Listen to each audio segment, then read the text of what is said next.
सत्संग हर इंसान के लिए एक वो जगह है, यहां आने से आत्मिक शांति मिलती है। क्योंकि सत्संग में अल्लाह वाहिगुरु मालिक की चर्चा होती है, जो तमाम खुशियां देने वाला है और आत्मिक शांति का घर है। इंसान बिना नेगेटिव सोच के या बिना एक तरफा सोच बना के खुले दिमाग से सत्संग में आके बैठे तो उसे मालूम पड़ता है कि उसके अंदर बेइंतहा शक्तियां हैं, लेकिन उसने अपने मन की वजह से, मन की करतूतों की वजह से, माया की वजह से उन तमाम शक्तियों को खत्म कर रखा है। इंसान सत्संग सुनता है तो उसके अंदर की तमाम वो शक्तियां जागृत होने का तरीका पीर फकीर सत्संग में बताते हैं। जो भी सुनता है, अमल कमाता है, उसके अंदर की वो शक्तियां जाग जाती हैं, जिससे जीते जी गम दुख दर्द चिंताएं खत्म होती हैं और मरणोपरांत आवागमन से मोक्ष मुक्ति मिल जाता है। आप मन के पीछे या मनमते लोगों के पीछे ना चलिए, आप पीर फकीर की सुनो और अल्लाह वाहिगुरु मालिक की चर्चा करो। यकीन करके देखो, आपके गम चिंता दर्द सब खत्म होते जाएंगे। आपके जख्मों पे मरहम मालिक वो लगाएंगे कि वो हमेशा के लिए खत्म ही नहीं होंगे, बल्कि उनकी याद ताजा होकर भी आपको बेइंतहा खुशियां मिलती रहेंगी। जो कि जीवों के साथ होता है, कोई भयानक रोग, बहुत बड़ा जख्म मालिक ने ठीक किया पल में, तो वो जख्म दर्द देने वाला था, लेकिन वो हुआ तो मालिक की वो रहमत देखी जो कल्पना भी नहीं की जा सकती। तो हमेशा एक याद, हमेशा एक खुशी दिलो दिमाग में गूंजती रहती है।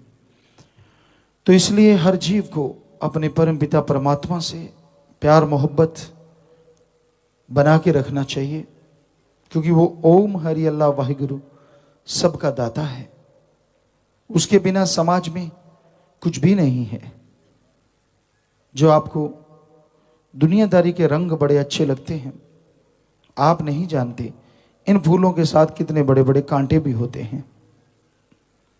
जो इसमें पड़ चुके हैं उनको मालूम है कैसे इन कांटों की चुभन होती है, कैसे इनका दर्द होता है, लेकिन सहन करना पड़ता है। तो भाई, समाज में रहते ये कांटे आपको ना चुभें, दुख दर्द का एहसास आपको ना हो, इसके लिए आत्मबल, विल पावर चाहिए, जो अल्लाह वाहिगुरु राम के बिना कहीं से भी खरीदी नहीं जा सकती। तो अगर आप आत्मबल चाहते हैं, विल पावर चाहते हैं, अंत्यकरण में खुशियां हासिल करना चाहते हैं, तो आप ईश्वर की भक्ति नियमानुसार जरूर किया करें। भक्ति में ही शक्ति है जो आपको खुशियां दिलाएगी। भक्ति में ही वो ताकत है जो आपके आत्मबल को इतना उठा देगी कि आप मालिक के दर्श दीदार के काबिल बनते चले जाएंगे। आपकी गिरी सोच, आपके गिरे विचार, आपके नेगेटिव थॉट्स अगर कोई खत्म कर सकता है तो अल्लाह वाहिगुरु राम की भक्ति, इबादत और तन मन धन की सेवा। इनसे आप अपनी बुराइयों से, अपनी निगाह में आप खुद गिर जाते हैं, उससे बच सकते हैं। कहते हैं दूसरों की निगाह में गिरा इंसान जल्दी खड़ा हो जाता है, खुद की निगाह में गिरा इंसान खड़ा नहीं हो पाता। पर अल्लाह वाहिगुरु राम के नाम में ऐसी ताकत है, ये खुद की निगाह में गिरों को भी एक चुटकी में खड़ा कर देता है। सेवा सुमन में इतनी शक्ति है कि इंसान का अंत्यकरण साफ हो जाता है और वो मालिक की दया में रहमत के काबिल बनता चला जाता है। इसलिए अपने आप को अपनी निगाह में गिराओ ना। जो हो गया, इंसान गलती कर बैठता है, भगवान तो है नहीं, इंसान सिर्फ इंसान है, इसलिए उसको सोचो ना, बल्कि आइंदा गलती ना करें, इसके लिए सुमरन करो। जो गलतियां हो गई उसके पश्चाताप के लिए भी सुमरन करो, वो माफ होती जाएंगी। नई गलतियां नहीं करेंगे तो आपकी झोलियां उसकी दया में रहमत से माला माल होती जाएंगी। अपनी जुबान को लगाम दीजिए, ना बुरा बोलो। जब आपके साथ कुछ बुरा हुआ नहीं तो आप कैसे कह सकते हैं कि ये फलां आदमी बुरा है।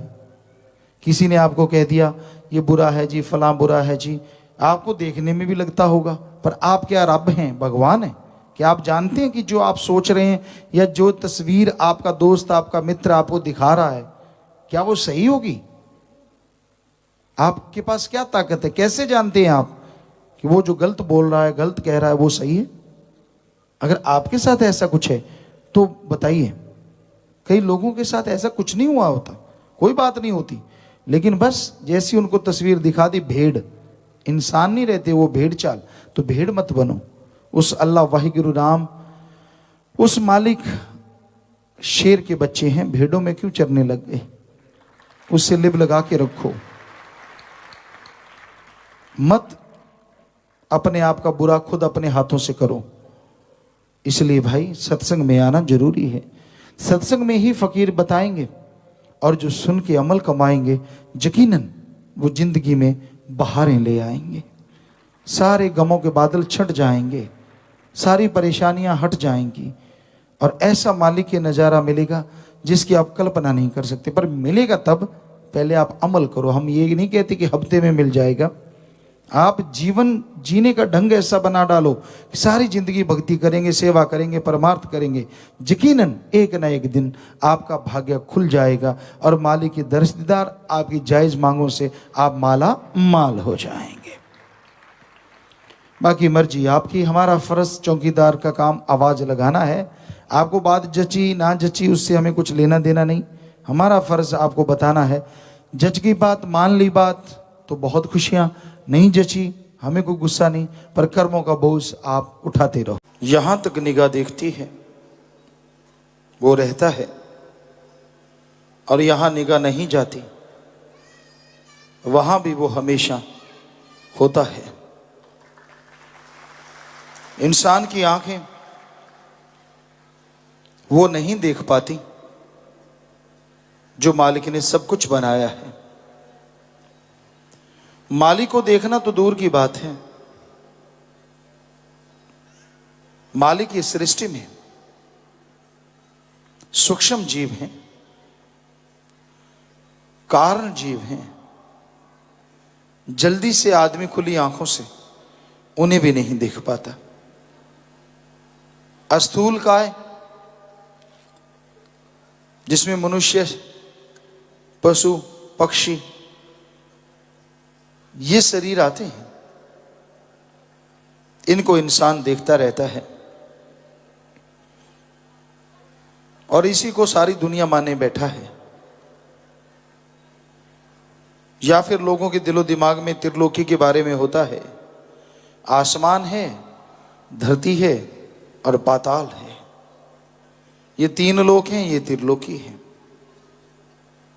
ये गलत है, ये सही नहीं है। त्रिलोकी इसको नहीं कहा जाता।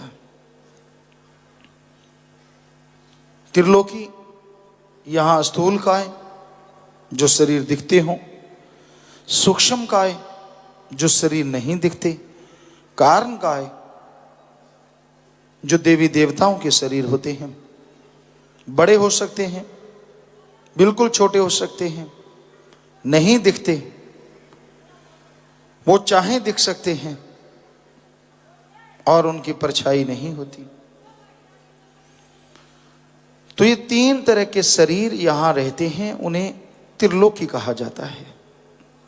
तो ऐसी सैकड़ों त्रिलोकियां हैं जो हर जगह खंडों ब्रह्मंडों में मालिक ने बना रखी हैं। सुमरन भक्ति के द्वारा जब आत्मिक शक्तियां बढ़ती हैं, आत्मा ऊपर उठने लगती है, तो वो मालिक के नज़ारे नजर आने लगते हैं, अच्छाइयाँ साथ रहेंगी और आने वाला समय आपके लिए बेशकीमती बेहद लाभकारी होगा। तो इसलिए गुजरी का पश्चाताप ना करो, जो रह रही है उसको संभाल लो सुमन के द्वारा, सेवा के द्वारा, तो यकीनन मालिक की खुशियां आपके घर में आएंगी, परिवार में। ਧੰਨ ਧੰਨ ਸਤਿਗੁਰੂ ਤੇਰਾ ਹੀ ਆਸਰਾ। ਗੁਰੂ ਜੀ ਦੀ ਪਿਆਰੀ ਸੰਗਤ ਨੂੰ ਨਿਵੇਦਨ ਕੀਤਾ ਜਾਂਦਾ ਹੈ ਕਿ ਹਰ ਰੋਜ਼ ਸਤਸੰਗ ਸੁਣਨ ਦੇ ਲਈ ਸਾਡੇ ਚੈਨਲ ਡੇਰਾ ਸੱਚਾ ਸੌਦਾ ਨੂੰ ਸਬਸਕ੍ਰਾਈਬ ਕਰ ਲੈਣਾ ਜੀ।